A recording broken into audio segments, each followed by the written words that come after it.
welcome back. And in this lecture, we'll go ahead and continue our discussion of solids and liquids. In particular, let's talk today about, maybe I'll just call it liquids and solids.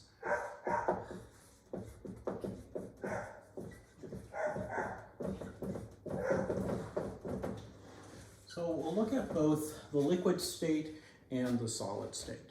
So I'll start off first talking about the liquid state because it's, I mean, of course it's interesting. It's all interesting, but it has certain characteristics, and these include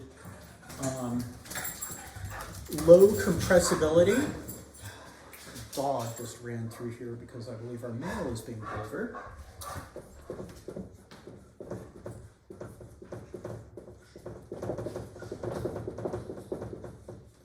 Which means that you basically can't squeeze on it like you can a gas. In fact, that's how brakes in cars work. There's hydraulic fluid in the brake lines. When you step on the brake pedal, it pushes fluid to the calipers and then squeeze the calipers to squeeze the brake discs. And that's because it's not compressible. Now, of course, a lot of solids are not compressible, but liquids have low rigidity. And there are some interesting things called non-Newtonian fluids, non-Newtonian liquids, like you make a solution of cornstarch, and if you say poke it slowly, it's liquid and your hand will go in it, but if you can actually run on it, or if you hit it hard, it kind of firms up right where you hit it, and so it's temporarily rigid. But for the most part, we have low rigidity when we talk about liquids. High density, that's compared to gases. We also have a couple of properties that you may have had experience with. We have surface tension and then capillary, one or two, action. So surface tension is the tendency of the liquid molecules to stay together. It's a resistance to an increase in surface area. Capillary action is when in a very small tube, liquid will go up the tube without any other external forces. And that's due to adhesive forces between the container and let me just write that here. We'll say adhesive and cohesive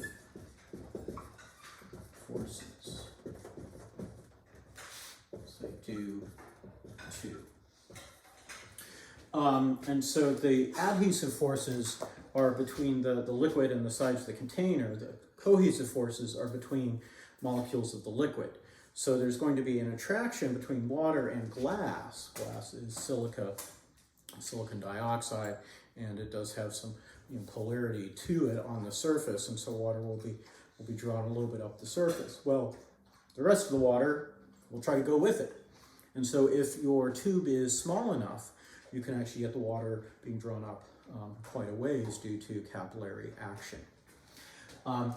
You can see capillary action and surface tension in a meniscus when you look in a graduated cylinder, and you see the meniscus and the little sides of the meniscus are going up the graduated cylinder a little bit.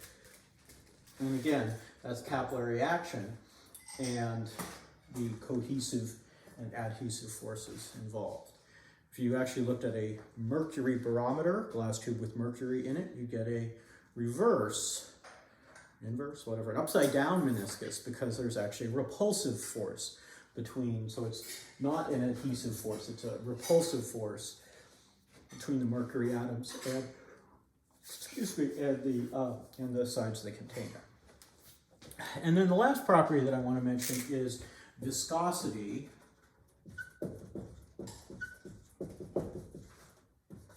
which is simply a resistance to flow. So, sort of we think of how thick a liquid is. Now, we had an equation for gases called the ideal gas law. Do we have one for liquids? No, not in this class. The structural model for liquids is very complex. I mean, fluid dynamics is a whole field of study. In a gas, we can look at molecular motions, really just how the molecules are zipping around, and pretty much ignore how the molecules interact with each other than collisions, but we just treat those as perfectly elastic collisions, and it's not a problem. So as long as we're at a high temperature and a low pressure, we'll be close to ideal gas behavior. Now, in a solid, we can look at the intermolecular forces and pretty much ignore the molecular motions because the atoms are just kind of sitting there in their solid crystal. We'll talk about that in just a few minutes. And maybe they wiggle a little bit, but not much. Unfortunately, in a liquid, we have to consider both because we have molecules moving around each other, but they're not moving so fast that we can just ignore the forces in between them. So this is it for liquids, qualitatively. And let me go ahead and erase this here. I'm not going to do any calculations with our liquids, at least not right now. And solids,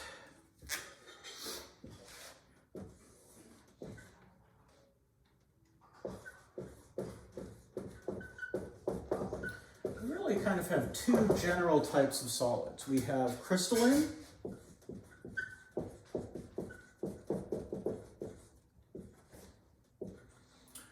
and amorphous. And so crystalline solids are highly regular, a highly regular arrangement of the molecules or atoms or ions in the solid. And amorphous solids, there's considerable disorder. Some examples might be crystalline solid. Diamond is a crystalline solid, whereas graphite is considered amorphous carbon. Now, in a crystal,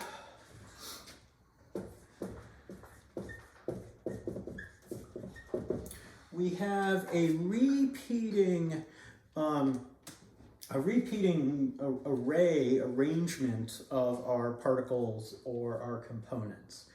And we call that the crystal lattice.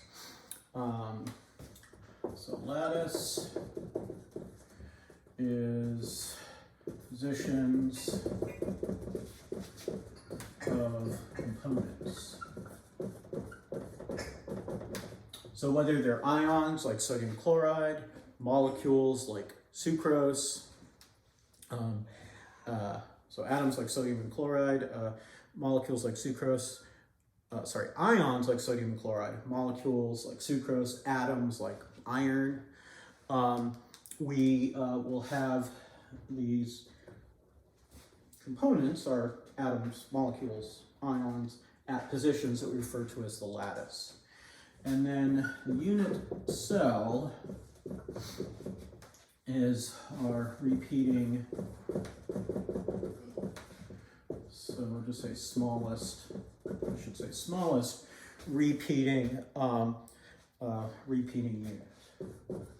I believe figure 10.9 shows this. You can get into a lot of analysis of different types of unit cells. We're not going to do that. You can actually take a crystal and shoot X-rays at it and see how they diffract, how they spread, and determine a crystal structure by doing that. And we won't deal with that either. I just thought I'd mention it because we should probably talk about some crystalline solids.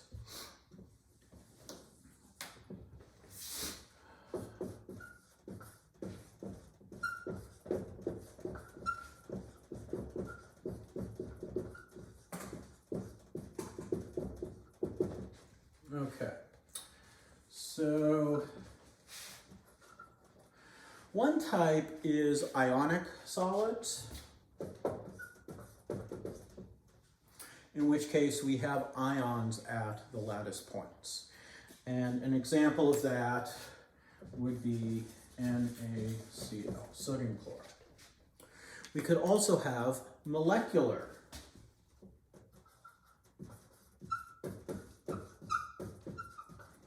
where our lattice positions are occupied by molecules. An example of that is sugar or sucrose. And then we can have atomic solids. And atomic solids have atoms at the lattice positions. And then there are a few different types. There's metallic, network,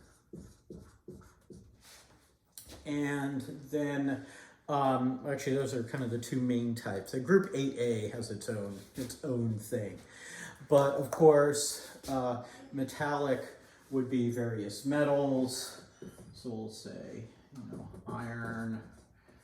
And then network would be things like diamond, silicon. You can get a nice silicon crystal. And those are network atomic solids. You can kind of think of these guys as giant molecules.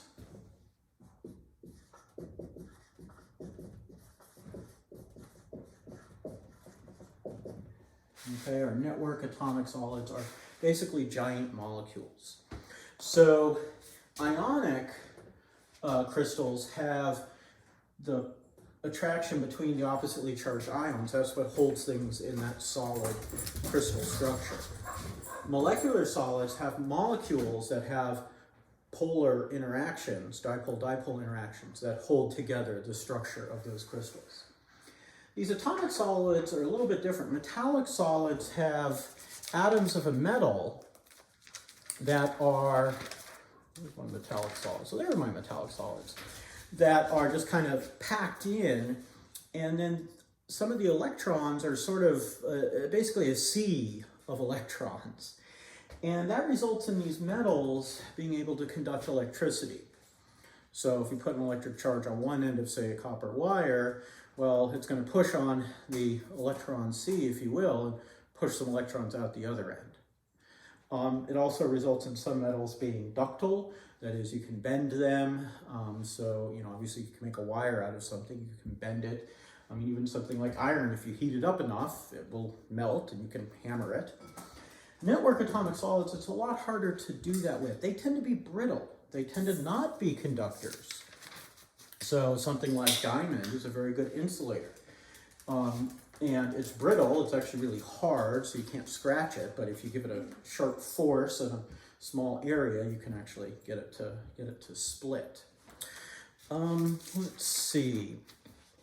There's some other things, other types of network atomic solids, certain glasses, highly ordered, I wouldn't say certain glasses, things like quartz crystal is crystalline. An actual glass, piece of silica glass, is an amorphous solid, so it's not as structured. And contrary to what some people may have been told years ago, glass is not actually a really cooled liquid, but it is in fact a solid. It just has a lot of disorder in it. So the stories you hear about, Renaissance time windows being thicker on the bottom and thinner on the top is not due to the glass flowing over time, but rather just to how they used to make windows back then. Glass is still a solid, at least at room temperature. Anyway, all right, let's see if there's anything else. I think that's going to be it for this lecture. I just wanted to go over some qualitative things for liquids and solids. And then in the next lecture, we'll talk about some changes of state and we'll look at maybe a heating curve and a phase diagram. Well, we'll see how much time we have, and I don't want to make the lectures too long. Anyway, so in that case, we'll see you next time, and meet me at the gray house with the white trim.